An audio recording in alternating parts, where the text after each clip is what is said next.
This is the Bates Bobcast, our weekly podcast where we take a look at the week that was in Bates athletics.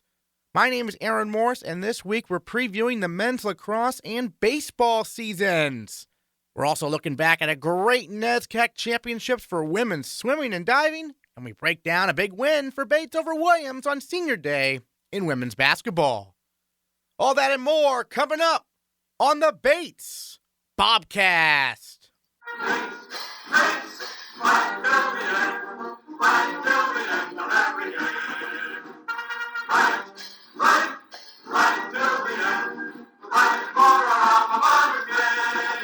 The Bates women's basketball team got the week off to a great start with a 64-49 win over Husson on Tuesday.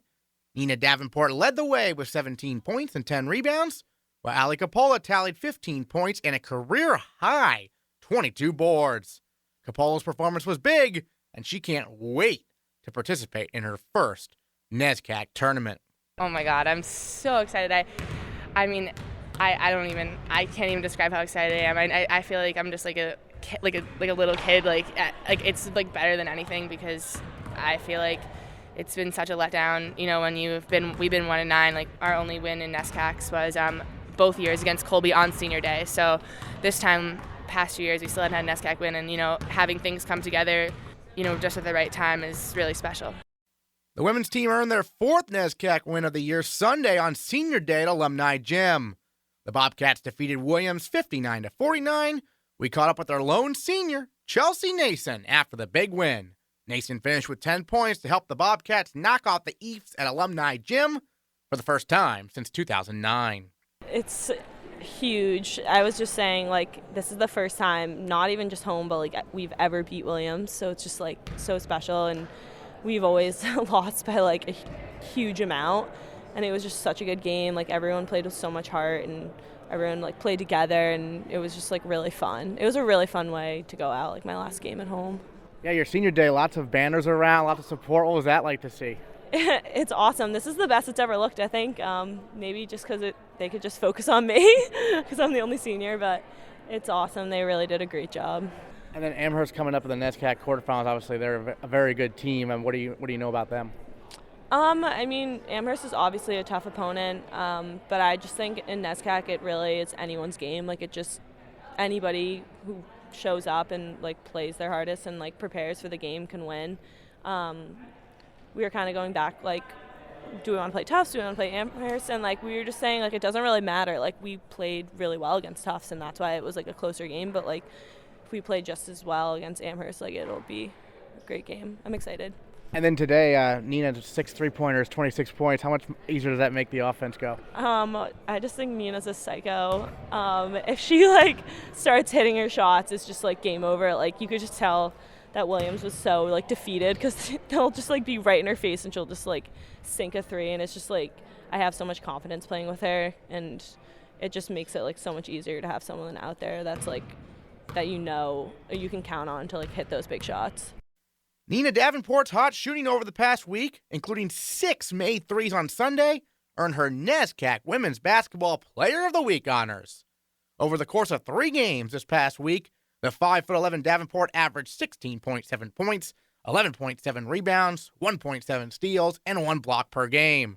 She finishes the regular season ranked 4th in the NESCAC in scoring average at 16 points per game and 9th in rebounding at 7.4 boards per contest. Well, Nina, first question I got for you is, last year, you kind of came in the middle of the season, and this year you've been able to play the whole year. So what's that been like, actually be able to play the whole season with the team? It's a lot better being able to play the whole season. Sorry, I don't have any voice. Screaming in the locker room kind of took it away. But no, it's a lot nicer to be playing a whole season. Last year when I came in, everyone knew each other and was comfortable with each other, knew the plays. I came in, I have no idea what I'm doing. So this year, knowing the plays, being super close with all our teammates, it's makes it so much easier to come out and play with them. I'm curious, you were at University of Maine, right? Yeah. But you weren't playing there or anything, were you? So what prompted you to decide to come over to Bates here last year? So I wasn't playing basketball at UMaine, and when basketball season started, I just missed it so much. I would see all my friends that I had played previously with, like, getting their college season started, and I was like, I miss it. Like, I can't go my next 4 years of college not playing, so I was like, I need to go somewhere where I can play basketball. And then obviously 6 3-pointers for you today. I mean, you're fearless out there. Hands in your face, you're still going to shoot it. I mean, it must be nice when they're going down, right? Yeah, oh, it helps a lot when they go in, definitely. What's the biggest difference you've noticed this season? Definitely our team camaraderie.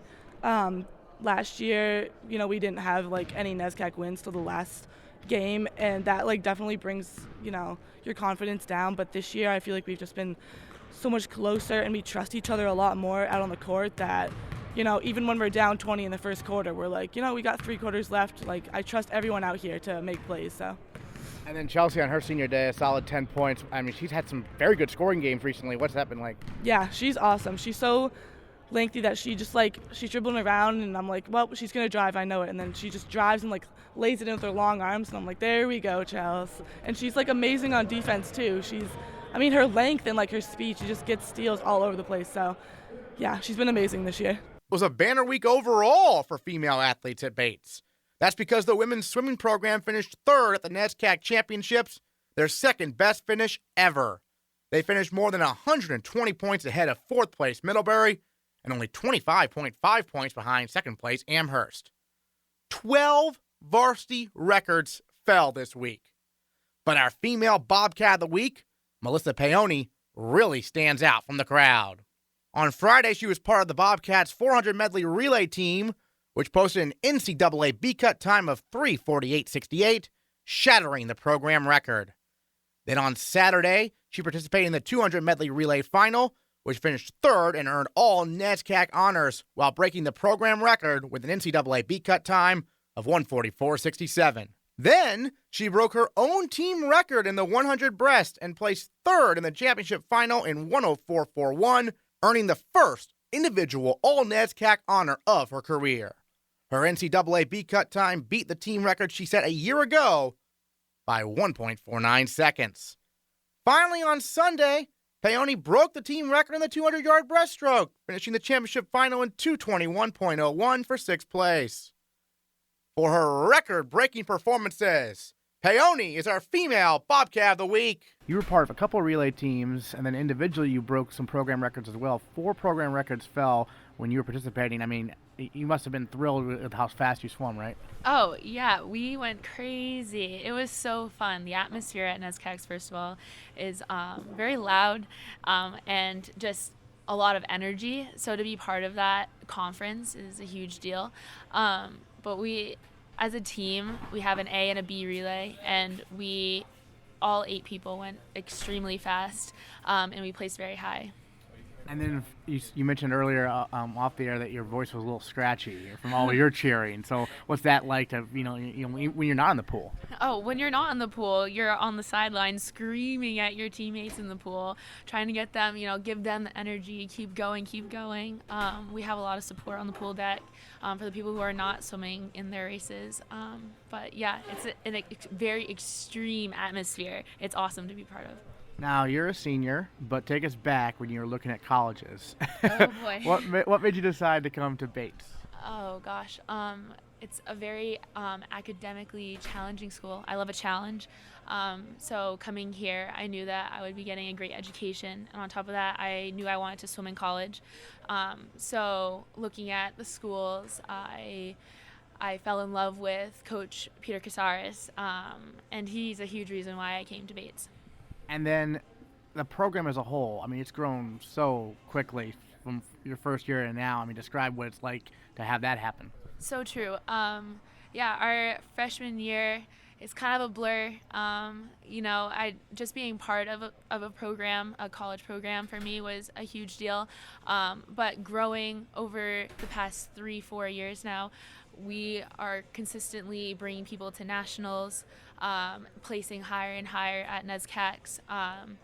It's a good program to be a part of, at this time, yeah. I know there were a lot of NCAA B-cut times achieved at NESCACs. When do you find out who actually qualifies for nationals?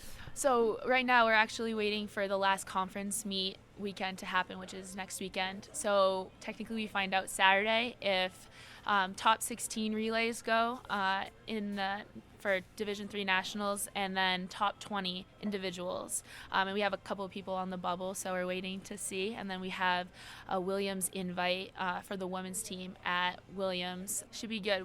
We're hoping to bring more than 10 people, I think about 15 people maybe.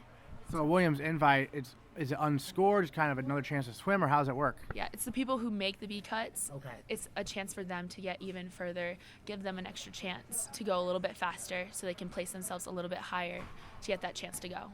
Gotcha. I know normally during the regular season you have dual meets where it's the men and the women, but in this case for NESCACs you were separated a little bit. What was that like? Yeah. Well, leading up to NESCACs, we tend to separate. We have all female practices and all men, but throughout the season we're combined co-ed, which is an awesome atmosphere.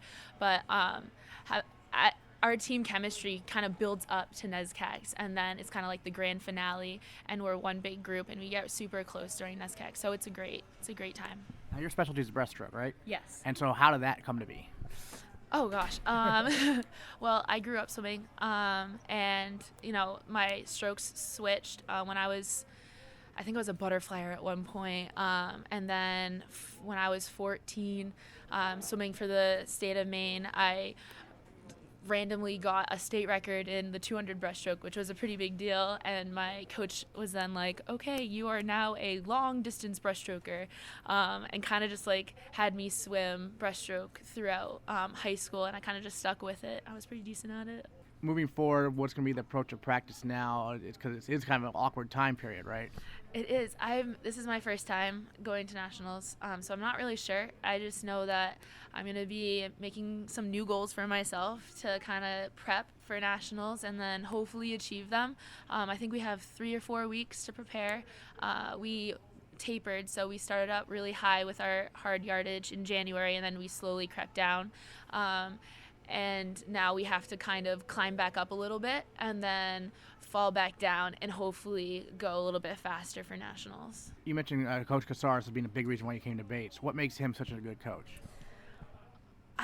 Honestly, he's just an awesome person, and like when he talks to you, he wants you to be a better person, and I think he does a really good job facilitating that through his program. And yeah, I couldn't have asked for a better coach. All right, well, sounds good. Congrats again on Female Bobcat of the Week and a great performance at NESCACs. Thank you so much. Our Male Bobcat of the Week comes from the world of men's Nordic skiing. The men's and women's alpine and Nordic skiing teams competed in the Dartmouth Carnival over the weekend and took 7th place overall. Leading the way for the men's Nordic skiing squad was senior Corky Harrer. He finished in 24th place out of 69 competitors in the men's 20K classical technique mass start race with a time of 49.51.9. Good for 46 team carnival points and 7 NCAA points. Corky Harrer, our Male Bobcat of the Week. I just kind of got into a nice groove and had a clean start, which is really important in mass start races where everyone goes at the same time. You're surrounded by a ton of guys, and a lot of things can go wrong really quickly, and got out clean, dodged some crashes, and stayed on my feet, and then just kind of got into a rhythm, and that worked well for me. A mass start opposed to like a time trial, right? And so what's the difference between the two strategically or physically? It's definitely, so the individual starts are a little bit more of a mental game because you are kind of, you're either going to be by yourself or you're going to be kind of seeing people in passing out there in the course. Whereas, they're both pretty, you have to be mentally prepared for them, but the mass start is a little bit more. It's kind of a, it's a little bit of a battle because you can sit behind people, but also like you try and break packs and that kind of thing. You're skiing with a lot of people around you, so you have to be a little bit more aware, and then you also have to like time when you're gonna push and when you're gonna sit behind somebody and conserve energy, that kind of thing. I'm curious how often, if any, do you see people collide in the situation on the course? Every mass start there are at least, I'd say, 2 to 3 crashes, and you gotta, they happen fast, so you just gotta dodge them and try and come out clean. Have you ever been involved in a crash or a near crash? Oh yes, yep, definitely. What was that experience like? It's not terrible. It's pretty frustrating, and especially if you break stuff, it's just not fun. But it happens, so you just gotta try and steer clear. Sure, and then for you, obviously, you're a senior now, right? And Yep. so, how has your senior year, you think, been going so far? I mean, what's it looking like in terms of possibly qualifying for the NCAA's and whatnot? Um, I'm definitely gonna have to race faster if I'm gonna try and. Obviously my goal was to make NCAA's, and it's been kind of up and down. I've had some solid results and then some forgettable days, and I've had some issues staying healthy. But here in the final stretch, we'll try and put some good results together, and this past weekend was a step in the right direction for sure. When you all practice, each week, what are practices like for the Nordic skiing team? Like, what is the sort of the system you guys have set up? We all go together in a van to either Pineland or Lost Valley, which are our two spots where we practice, and you kind of have like a plan that the coach has given us, and the coaches are there, and you do whatever it is. So a lot of times we'll do intensity blocks where you go faster for a certain amount of time just to like get the speed up and get motivated and ready for the coming weekend and get faster basically. And then we'll have some technique focus where we're focusing on certain things that we have to do better while we're skiing. So it just depends on the day. A lot of times, it'll be structured so that it'll be front loaded a little bit early in the week. We'll be doing harder, faster stuff. And then we get some rest in the middle sort of, and then build up to racing. So. And then last week it was a 1-day event as opposed to a 2-day event. Normally you guys do 2-day events. So what was the biggest difference this past week in terms of you guys approaching a 1-day event? This is interesting because there really hasn't been one of these before. This is my first time in 4 years that we've had a 1-day carnival event. And it was a little interesting because sometimes if you're not really feeling it and you go into the weekend in kind of a little bit of a funk and you race the first day, then you kind of start to get warmed up for the second day. But this time around, you kind of had to nail it on the first day. So, it's just like you got to think of it, go all out. Obviously, you have to think like that before every race, but at this time, especially because there's no second day where you can be like, oh, I screwed up the first day and I can really hit it hard the next day. Sure, and then so I guess these upcoming weeks, you only a couple more events left, really. So what are some goals the team has been talking about?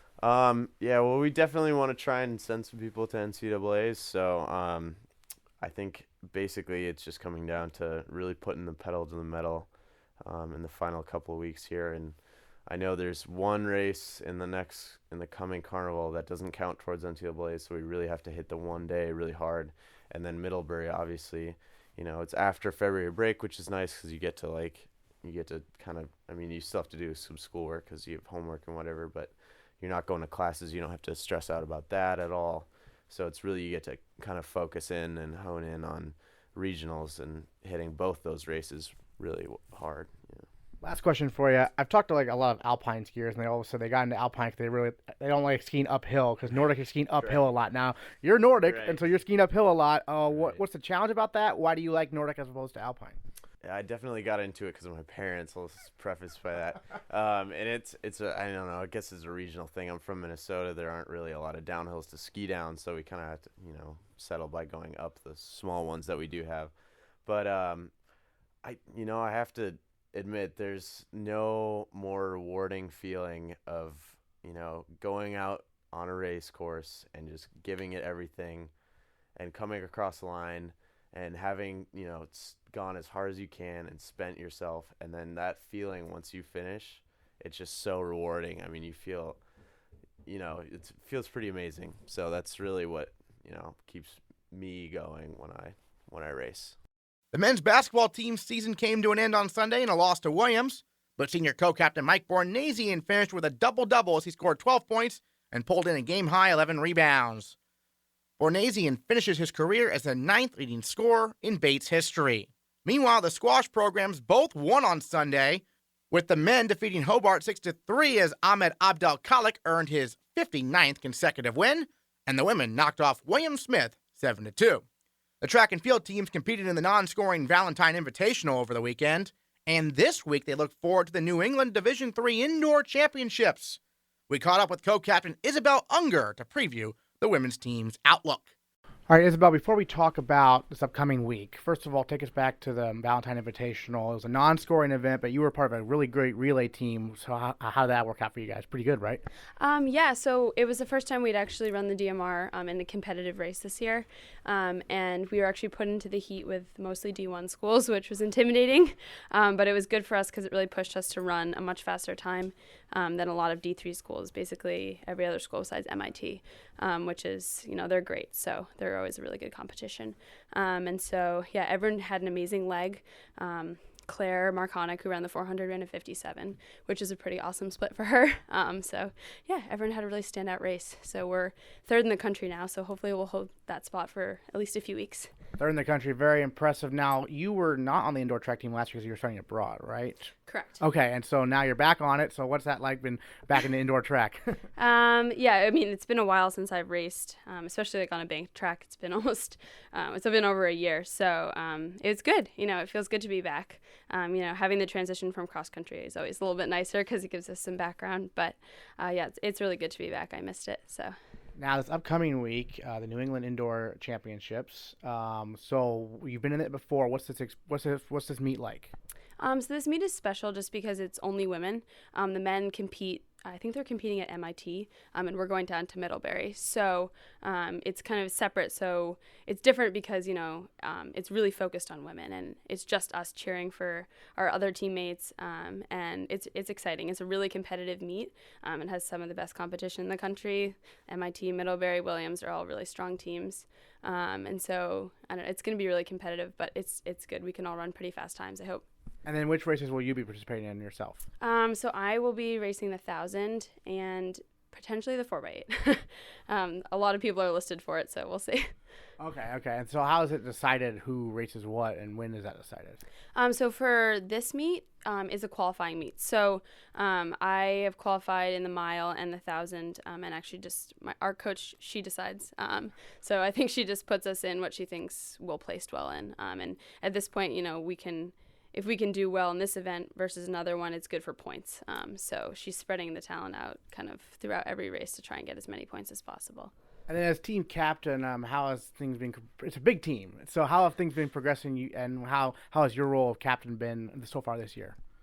So we have a really strong team this year. We won states by over 40 points, which was pretty amazing. Since I've been here, we've won states 3 times, which has been an amazing experience. And I think what's really strong about our team is how deep we are.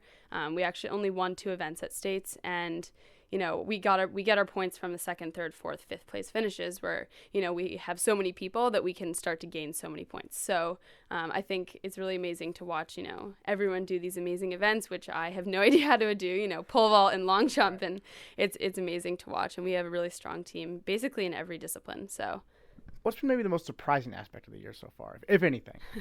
Let's see, surprising. I guess just to see how deep our team is. At practice, you're kind of focused on what you're doing, especially with distance. We're going around the track so many times, but it's really awesome to see just the talent that we have, and especially the seniors being able to, follow all the women all 4 years. It's pretty amazing. And we caught up with co-captain Patrick Griffin to break down the men's team's prospects this weekend. All right, Patrick, well, coming up here, the New England Division III Indoor Championships. You've been in them before. What's the atmosphere normally like there? What's the competition like? Honestly, it's usually really competitive depending on what events, because teams tend to be very strategic with their entries so that they can score the most amount of points there and, get the top places. So typically you'll see really the top competitors in New England in their respected, probably their best events or either one of their top 2 events.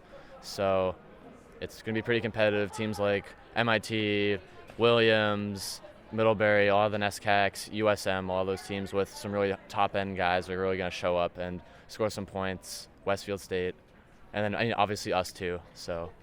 And then obviously you're coming off the Valentine Invitational, which was an unscored event. So what was the goal there for you guys? When we go to BU to compete, obviously it's great to run against some D1 guys, and hopefully they'll, because they're all very fast, and hopefully they'll just drag you out into a race and you'll try and PR. But it's also really hard because the bank conversion can make it hard for some of the longer distance events. So I know a lot of our distance guys, it's great to go out there and race with some of those D1 guys, but the conversion definitely doesn't help you. So it's a lot easier to try and qualify on a flat track, but then you also have to compete. There aren't those D1 guys to drag you out at a lot of our Division III meets on flat tracks.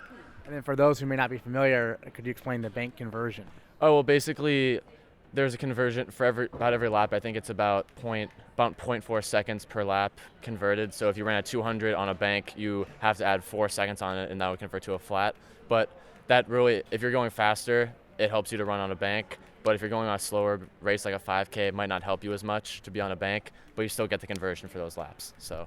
Gotcha. And then, for you personally, this upcoming meet, what events will you be participating in? Most likely, as of right now for the entries, I'll be running the 800 and the 4x8, which is 2 events that we're looking to run I'm hoping to do decently well in the 800 and, compete well, try and run a faster time that I entry time for Open New England's, see what I can do there. The 4x8's looking really competitive. We have a strong group of middle distance runners, and we're looking to go out there and maybe potentially place in, top 5, top 8. Yeah, the team is young, the men's team. And so it's what's that been like as a captain? It's kind of weird because you're looking at this team and you think, wow, like these guys are, you can see when they're running that they're relatively inexperienced in some aspects, but they have a lot of fresh talent. And then sometimes you're thinking, oh, well, next year it'll be different. But then you realize that, only like 2 of the guys, or for the sprinting squad, there's 1 thrower who's the only real seniors in the sprinting and throwing squad are seniors. And then there's a few seniors in the distance squad, but I think the distance team has a lot of really young talent that can make up for those seniors that won't be here next year. So I'm really excited to see what we can do just this season, outdoor season, and then next year, obviously. But that's really far down the road, so. Yeah, it is, for sure. And then obviously we're indoors right now, but we're moving closer and closer to the outdoor season. And what's the similarities, what's the differences when you get into that? We're in Maine, so I always feel like we kind of put an emphasis on indoor just because especially when you transition into the spring season in March, we still have a lot of snow. It's still like 40, 30 degrees outside, which isn't really optimal training weather for, pretty much any athlete, but specifically for sprinters, it makes it really hard. So, and that's hard because you don't get running on a 200-meter track versus a 400-meter track has a very different feel to it, especially if you're running middle distance or sprinting events. So that, I'd say, we're usually a lot more prepared for the indoor season just because we spend a lot more time on this track than the outdoor track, but people still obviously come out and do well for outdoor events and stuff. Believe it or not, spring sports are here at Bates. The baseball team's first game is a week from Wednesday at Pomona. Senior co-captain Connor Colombo finished last year with a 4-1 record and a 2.70 ERA. We sat down with Colombo to preview the Bates baseball season. Connor, first of all, I want to ask you about your time in Summer League this past offseason, New England Collegiate Baseball League. What was that experience like for you? How did you grow as a pitcher? Yeah, I was lucky to play in the New England College Baseball League. I played out of Holyoke, Mass. for the Valley Blue Sox, and it was a really good experience. A lot of Division I kids on my team, a lot of good players, got to play against good competition, and that's really what I think in baseball gets you the most improvement, just playing against the best competition you possibly can. And then when you come back to a conference like the NESCAC, it gives you that extra confidence and that belief in yourself that you can compete at a high level and do pretty well. So I'm looking forward to this year, and the summer definitely helps me out in a big way. And you had a breakthrough last year. It was by far your best season as a Bobcat. What was the biggest difference last year that allowed you to have that much success, you thought? Kind of going off what you just said, I think a lot of it had to do with the summer before that year. I played in Florence, South Carolina going into my junior season, and I played against a lot of good Southern kids, SEC schools in that league as well. And I just kind of came back with a different attitude and just really focused on my game and not really worrying too much about what's going on around me. And I was glad that me along with the team was allowed to have some success down the stretch when we needed it, and I'm just happy to be a part of it, and this year hopefully we can even go further and build on that success. Yeah, let's talk about the team a little bit. Obviously, only this week are you allowed to practice with the coaches, but you guys have been practicing by yourselves as a team without the coaches over the off season. What's that like typically each year for you guys?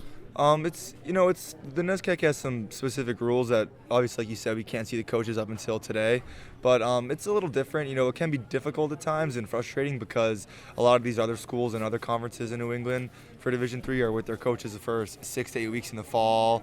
Right when they get back from winter break this January, they're already getting going. So a little bit of a setback, but we like to look at that as something we have to overcome, and we definitely still get together as a team. in the fall and recently. Just have to be inside because of the weather, which is a little unfortunate. But, we work on it. We still are in there pitching to each other, throwing to each other, taking ground balls, hitting in the cage. So we'll definitely be ready for today, and we've prepared for the start of the season for sure. And as a pitcher, what is your off-season regimen like, basically? For the fall this year, I threw a lot of innings last year, combined between summer and spring. So I took a pretty good break on my arm just because I didn't feel like I needed to force anything. But recently, I've been throwing bullpens, throwing live to hitters, and I'm pretty sure I'm scheduled to throw this Wednesday in our little simulated game in the gray cage. So that'll be my first practice time with the coaches all there, and then I'll just be ready for Pomona Pitzer, just try to get a W that first game. And obviously, you're an experienced guy, so you've been here for a few years now as a senior. And so when the coaches do come in and they only have a week to be with you guys before you play, what's normally their biggest focus? Yeah, actually, this is going to be a new learning experience for me too, because in years past, we've gone on our trip the first or second day after the season starts. So, for example, in past years, we'd be going to Cali like tomorrow, essentially. So we haven't really had a week of practice with the coaches yet, so I'm curious also. I think it will be fun because we won't have that sort of, it's a first game. It's almost like a practice is a game. It's more we can practice for a week and then be ready for that first game and be sharp. So this week will definitely be intense. Also need to, let the freshmen see how things go a little bit, but hopefully this week's intense, and then we come back from Cali. We have another 2 weeks of intense practice before we go to Florida as well, so that should be good. Yeah, and what's the point of emphasis when you talk to those first years about what it means to be a Bobcat when it comes to playing baseball? I think the most important thing for the freshmen to realize, based off the experiences I've been through, and also sophomores, just any underclassmen, is that you got to forget about high school and what you've done. It's really not about you. It's a team thing, and everyone on the team, no one cares what year you are. If you're a freshman and I'm not performing and you take my job or another senior's job and you're doing well, there's nothing I'll be mad about or disappointed in you. I just want the team to win. So if you're a freshman and you might not be getting the opportunities that you would hope for, you got to just kind of keep getting better on a daily basis and try to get there, and also be supportive of the team if a couple of your peers are doing some things that you wish you were doing. It's really about chemistry, I think, as a freshman. And if you can make an impact, just go in there and just play baseball. It's really just a game. If you can remember that, you should be fine. And then obviously here at Bates, we can't play on the home field until about April. So you have an extended road trip there. What's that experience like each season to have the first 2 months basically away from home? This year it will definitely be better because we have the 2 trips. We're going to California and Florida. But it's been tough. You have to play on turf fields a lot around New England, which surprisingly there's not as many as you would think, which is a little upsetting. It'd be nice if we had one, obviously, but hopefully in the future they'll get one. But it's definitely different. As long as you're playing on a turf field in the cold weather, it kind of gets you ready for when we have a home game here where it's still a little nippy out, but you're used to the conditions. And I know we've gone to New York and some southern states on years past as well, like kind of in between the California trips and NESCAC play. But this year we'll just, it'll be good to go to Florida, though. That's all I'm going to say. It's going to be nice to get that second trip in and play some games. For sure. And then looking at this team, obviously the pitching staff pretty experienced, led by yourself, but then the offense extremely young. And what do you know about these guys? I mean, you're going to be facing them a little bit this week, in-house here. Yeah, I'm really happy with what the guys have done this past offseason. I've seen huge improvements from a lot of the sophomores. They've really come along at the plate, and they're definitely going to get some opportunities this year, as you know, because we lost a lot of our offense to graduation. So baseball's a funny game. There's going to be that one kid who no one expects who's going to perform above what we expected, and there's also going to be those kids who get the opportunities who don't. So you just got to kind of let the season play out and see who fills in those roles. But the offense being young, we've definitely emphasized small ball play this year. I mean, last year we had some home runs out of some big dudes. So I don't know if this year that's going to happen as much. So we're really going to try to bunt the ball, move runners around, and get 4 to 5 runs a game, because we believe that we can pitch under that to opposing teams. And if we can just score enough runs to win by 1, win by 10, it's all a win in the stats. So. And then obviously it's early to preview NESCAC play, but I'll ask you real briefly about your rivals in the NESCAC. What teams have your sights on as teams you need to focus trying to beat them in the standings? This year I definitely think in terms of rival, it'd be nice to Bowdoin always seems to be a rival, just because in my freshman year they really beat us bad. Sophomore year we got the best of them, and then last year, even though we made the tournament and they didn't, they still beat us 2 out of 3 times, which was a little fluky because usually that doesn't happen and then the other team doesn't make it. But it'd be nice to beat them this year. I think it's also a little bit of rivalry because I know some of those guys on a personal level, so it's kind of when you go out there, you're on the mound, he's at the plate, there's a little bit of a friendship kind of competitive nature going on there, so that's always fun. In terms of competitiveness, Tufts, I would say we have a rivalry with too as well, and they'll probably be one of the top competitors this year. They made the tournament last year like us, and that's always a good series, and we've been lucky to go back and forth with them over the years, but this year I can see that game being big, especially since we're playing them all here, so it'll be nice to have them here instead of going to Tufts like we did last year. Well, it should be a fun season. The Bates baseball team opens next Wednesday, a week from Wednesday, at Pomona. Thanks so much for the preview. Yeah, no problem. Thanks for your time. The nationally ranked men's lacrosse team is coming off a Sweet 16 appearance last year, and they start their season a week from Wednesday as well as they head to Endicott. Senior goalkeeper Joe Faria joined us to preview what should be a great year. Joe, first of all, you only get a week of practice before your first game next Wednesday. So we're talking on a Monday, first day of practice here. What are you most excited about to get back, at least with the coaches, and get ready for this upcoming season? Well, in past fall and the past month of January and leading up to now, we've done a lot as a team. So we're all of us are really excited to get back out there with the coaches and take our next step forward of becoming the 2016 Bobcat team that we want to be. And then last year, obviously, a great year for you guys. Got to the NCAA tournament.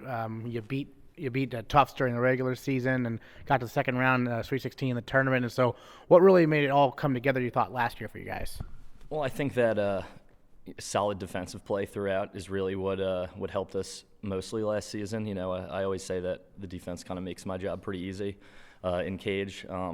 And I think that the biggest thing for us last season was that when our offense was struggling, our defense would kind of play strong and hold it together for the offense to find their way and figure out how to score some goals for us. And when did you start playing lacrosse yourself, and when did you start playing in the goal?